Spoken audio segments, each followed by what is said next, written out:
हाथी आक्रमण में वन कर्मचारी गुरुतर। शिमिलीपाल वन्यप्राणी दक्षिण डिविजन अंतर्गत भंजबसा वन्यप्राणी रेंज अंचल जंगल भितर 26 तारिख बुधवार संध्या समय ड्यूटी करुवा जड़े टीपीएफ कर्मी हाथी सम्मुखें पड़ एक हाथी शुंडरे धरी तांकू कचाड़ी देवारू कर्मी जनक गुरुतर होइछंती। गुरुतर टीपीएफ कर्मी जनक भंजबसा वन्यप्राणी रेंज अंतर्गत धोबीघाट सेक्शन गोवर्धन नायक बोली सूचना मिली।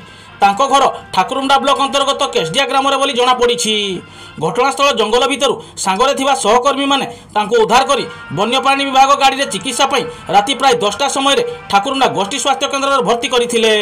अवस्था गुरुतर थिबारु प्राथमिक चिकित्सा पर तांको राति प्राय 11:30 समय करंजिया उपखंड चिकित्सालय को पठा जायथिला।